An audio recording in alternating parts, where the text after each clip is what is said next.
call from Mary. She, her day-to-day car is a little Citroen C3, 2003. She said she wanted to pick the kids up from cinema, and the engine started smelling really hot. Made a sort of rattling noise and then stopped. And she tried to restart it, the oil light won't go out, so I obviously told her not to bother trying to start it again. So I've stuck with, I've got a little low bed trailer at work, so I've just stuck that on, a little car trailer. And now we're sat in traffic, it's raining, fantastic. So let's see what excitement that holds. Might be down the junkyard to find another engine by the sounds of it. We'll see. See you later. Right, first things first, the saga of the rusty front, or the front that keeps rusting. I had a couple of good replies back. One thing that pricked my conscience, I suppose, is the one way of putting it, was something that John Carey said about some acid that lying around in pots, etc. Well, I've got a product for cleaning aluminium, which is acid based. I'm not sure what acid it is, and he said about leaving containers around, unsealed containers. And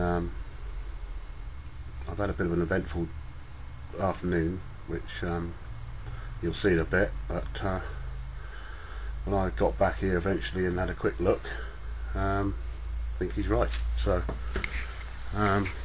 anyway, I think could be the offending article. That was a pot that had about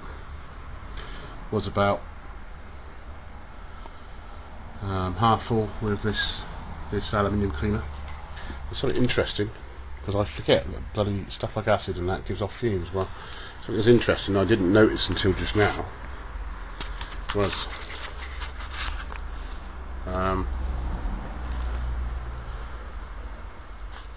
that's quite a bit brighter, although it is starting to go, but it's quite a bit brighter. They've both been stripped at the same time,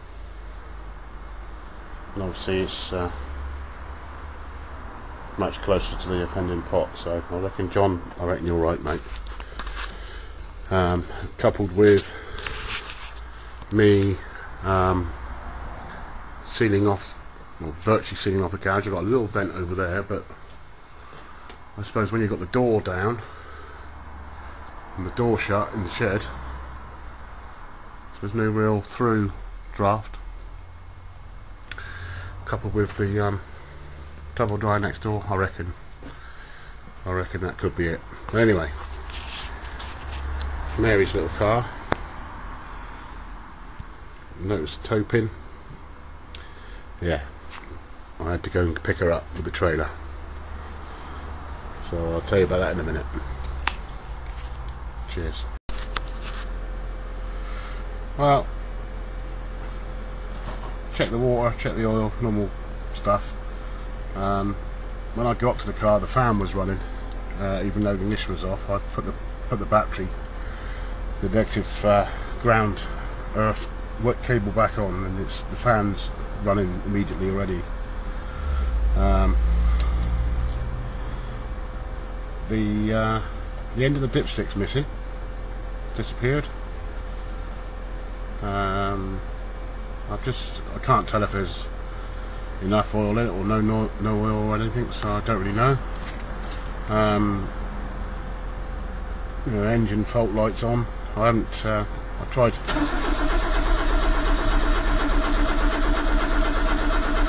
It's not attempting to fire. So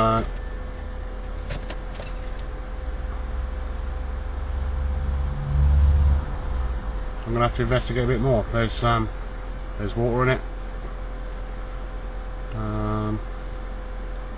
The engine's turning over. It doesn't sound like it's got a big clonk or anything, like, if it's done the crank in or one of the rods, so a bit more investigation, I think. Hello again, Tuesday night, 5 to 7. I've told you about the Mary's car breaking down yesterday. Got it back on the trailer yesterday. Got it home, had a quick look. Nothing obvious. Found a broken dipstick, but I've shoved a bit of wire down that same thing with about what I remember being about the length the dipstick was, and there's plenty of oil in it. Topped up the water, wasn't very low, but I topped it up anyway. And then I went, used up valuable YouTube time on the internet, searching forums and whatever. Come across one, and it talks about the fact that the story was Mary had gone to pick up my other daughter from the cinema. We had a terrible downpour of rain yesterday. Sat in the car park. We're inside the car fogging up, so every now and again Mary was starting the car up. The fan inside the car, full bore, clearing the windows, wipers going, etc, etc, and then shutting the car off. So there's a possibility that she's flattened the battery a bit, maybe. It's got an eco mode on it on the car. It's a Citroen C3, about 2003. That if it senses the battery's getting low, it'll shut down, etc, etc. And we were supposed to start the car back up and let it charge up. But I think she cycled through this about 4 or 5 times. So I think maybe with the fact that she's starting the car up a bit and that's drawing a bit of power, it may have flattened it a bit more. I did notice yesterday when I was turning it over, it is slightly slower to turn over, but not loads. But anyway, what these things do is it screws up what's called the BSI, the body control unit, which is an ECU, and it sets out all sorts of weird, strange electrical faults. So may or may not be responsible for the funny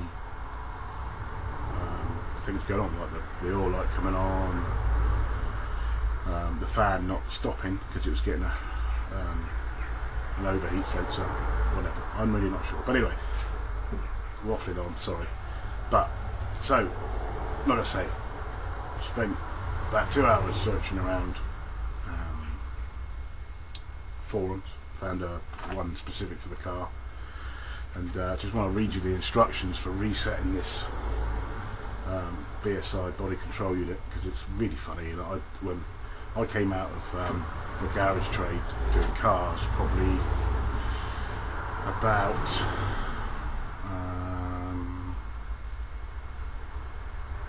1989, and the sort of garage I worked in had old customers. They were elderly customers. A lot of their cars were old, and the cars that had ECUs on, we had electronic ignition, etc., but cars that had ECUs and that really weren't old enough to break down, or they went back to main dealers anyway. But anyway, this is the instructions.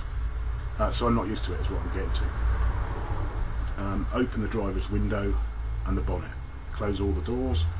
Switch off everything, like the radio, phone, charger, etc. Remove the ignition key via the open window. Wait for 10 minutes. Then disconnect the battery,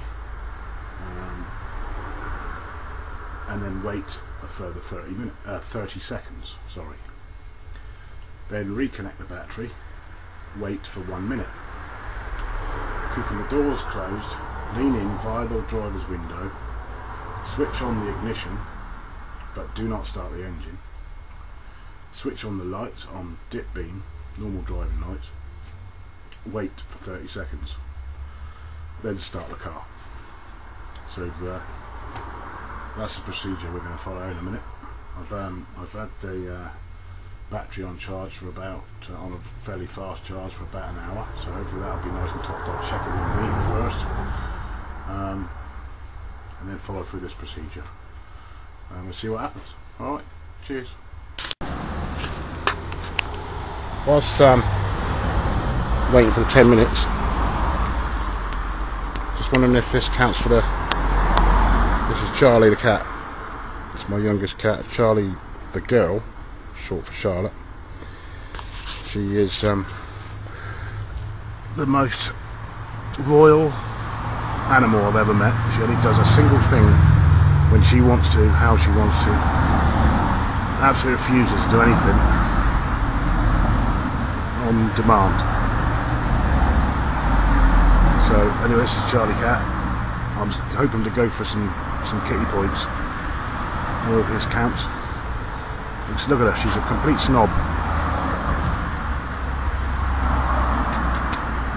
No, look at her face on her. Absolute snob.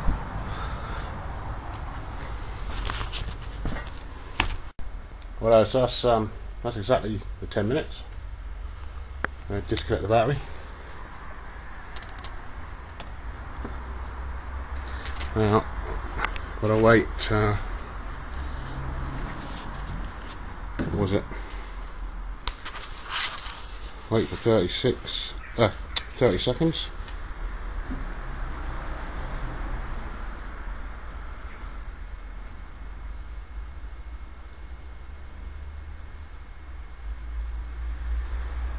Which is about now.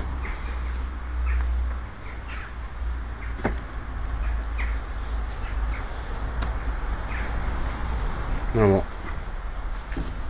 I've got memory like a goldfish. Wait for a minute. Now, if you remember, I was telling you that what have I done with the keys? About Mary liking curvy cars. This is another one of them curvy cars. I can't stand it. Looks like a Brussels sprout, if you ask me. Anyway, there you go. So, remember what else I've got to do.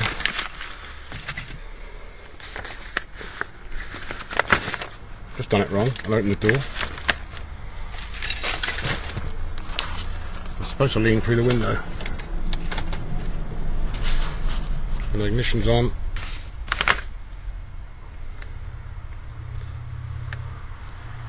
Lights are on. Another 30 seconds, see what happens.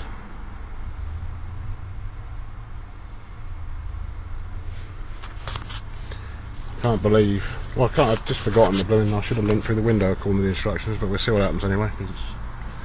Just put the interior light on, but I think that the times are all to let things boot up and switch off and switch on and all sorts of other stuff, so anyway, I think that's about 30 seconds. Let's see.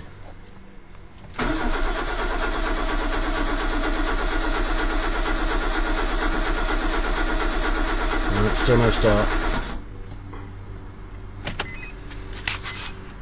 But I'll run through the cycle again because I bolted it up by opening the door and go from there. Let you know what happens. Well, it's 9:45. Just had to drop Mary to work again because the little Frenchie didn't go. I tried cycling through those resets over go again. Nothing. It's got so many lists, so many warning signs. It's unbelievable. The cooling fan's running all the time.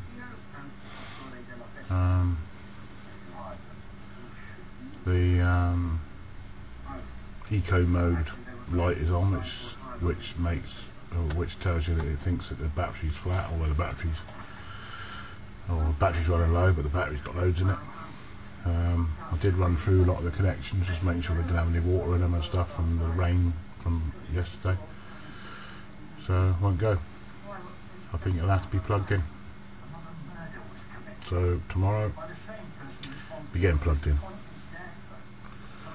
So all that's left for me to do is upload this and tell you what happens tomorrow or the next day.